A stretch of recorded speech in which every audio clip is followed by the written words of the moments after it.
इतनी बड़ी धान की फसल हुआ करती थी, हमारे खुद यहाँ चावल उगा करते थे। आखिर सरकार ने ये नहीं इल्म किया, ये खबर नहीं लगाई कि इसको ख़त्म क्यों किया गया है, इस ज़मीन को बिठा क्यों गया, जो हमारे आबियाना है इसको क्यों ख़त्म किया गया? सिर्फ फ्लड कंट्रोल की वजह से, सॉइल कंजर्वेशन की वजह से, पंचायतों की वजह से। तमाम डिपार्टमेंट जो हैं सुस्त पड़े हुए हैं, इनको काली पड़ी हुई है। 40-42 डिपार्टमेंट हैं।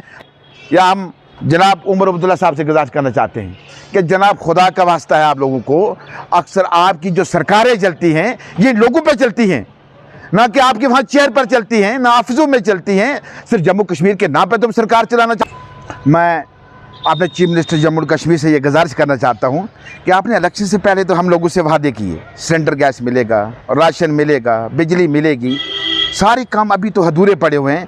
जो उससे पहले जो चीज़ें हमें मैसर थी हम उनसे भी खाली हो चुके हैं। लोगों की ज़मीनें बह चुकी हैं, लोगों की फसलें तबाह हो चुकी हैं, लोगों की मर्चियाँ बह चुकी हैं, लोगों के फल फ्रूट जितने थे सब के सब ज़ाया हो चुके हैं। मैं कहना चाहता हूँ कि राशन जो है उसमें इजाफा करें। लोगों की फसलें तबाह हो चुकी हैं, लोगों के आप खाने पीने के लिए आपका सिस्टम जो है वो बेकार पड़ चुका है। शुक्रगुजार हूँ, आज मैं काफ़ी अरसे के बाद आपके आमने सामने रूब होना जा रहा हूँ। और मैं चौधरी मोहम्मद शफीक सोशल एक्टिविस्ट आपकी चैनल से गवर्नमेंट से मैं ये गुजारिश करना चाहता हूँ। आपने ये मुद्दा उठाया कि ये जो हमारा आज कितने अरसे से ये बहरान जो चल रही है, बारिश चल रही है, तो इसका नुकसान देखा जाए और फिर डिपार्टमेंटों की कारकर्दगी को देखा जाए। जितनी भी हमारी बहरान बारिशें हुई इसे आप पूरे इस एरिया में, मेंढर के एरिया में देखें, चाहे वो मनकोट हो, मेंढर का एरिया हो, बालाकोट का एरिया हो, पूरे का पूरा सब का सब बह चुका है। लोगों की ज़मीनें बह चुकी हैं, लोगों की फसलें तबाह हो चुकी हैं, लोगों की मर्चियाँ बह चुकी हैं, लोगों के फल फ्रूट जितने थे सब के सब ज़ाया हो चुके हैं। मैं बड़ा हैरान हूँ, सरकार खामोश होकर बैठी है। हमारे डिस्ट्रिक्ट के जितने भी जनाबे वाला डिपार्टमेंट है सब खामोश होकर बैठे हैं, तहसील इंतज़ामिया खामोश होकर बैठी है। मैं आपसे गुजारिश करूँ, 40-42 डिपार्टमेंट हैं, आखिर सिर्फ हम देखते हैं कि कागज़ों तक ही महदूद हैं। आखिर उनका काम क्या है? इतना पैसा सरकार दे रही है, वो इस्तेमाल कहाँ किया जा रहा है? फ्लड कंट्रोल का एक अहम रोल था। आप मुझे बताएं वो फ्लड कंट्रोल यहाँ पर है कहाँ पे है? वो डिपार्टमेंट है क्या है? मैं तो तरस रहा हूँ उस डिपार्टमेंट को देखने के लिए कि इतनी तबाही बर्बादी हो चुकी है, उसका हता पता नहीं है। अब दरियाओं, यहाँ नालों की हालत देखें, सलवा के अंदर देखें, छुतराल के अंदर देखें, कसबलाड़ी के अंदर देखें, मनकोट के अंदर देखें, बालाकोट के अंदर देखें, कौन सी जगह जो है हमारी सेब आ चुकी है। इस फ्लड कंट्रोल के खिलाफ कोई भी केस करने वाला नहीं है।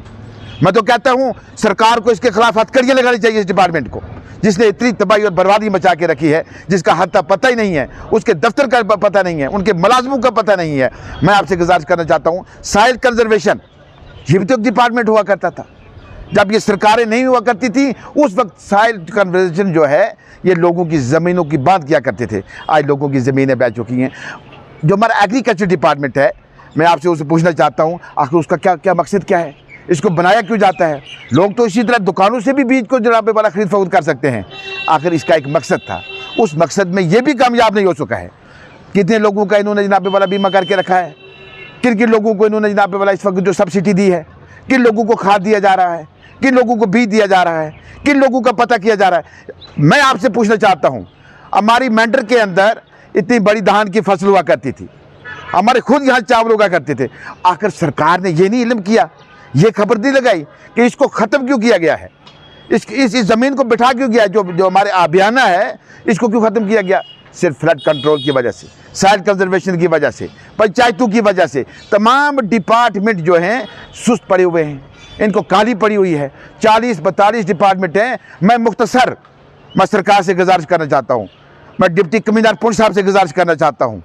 मैं आज हमारे जम्मू कश्मीर में 2 सरकारें हैं, किससे करें? गवर्नर इंतज़ामिया से करें या हम जनाब उमर अब्दुल्ला साहब से गुजारिश करना चाहते हैं कि जनाब खुदा का वास्ता है आप लोगों को, अक्सर आपकी जो सरकारें चलती हैं ये लोगों पर चलती हैं, ना कि आपके वहाँ चेयर पर चलती हैं, ना ऑफिसों में चलती हैं। सिर्फ जम्मू कश्मीर के नाम पर तुम सरकार चलाना मैं अपने चीफ मिनिस्टर जम्मू कश्मीर से ये गुजारिश करना चाहता हूँ कि आपने इलेक्शन से पहले तो हम लोगों से वादे किए, सिलेंडर गैस मिलेगा, राशन मिलेगा, बिजली मिलेगी, सारे काम अभी तो अधूरे पड़े हुए हैं। जो उससे पहले जो चीज़ें हमें मैसर थी हम उनसे भी खाली हो चुके हैं।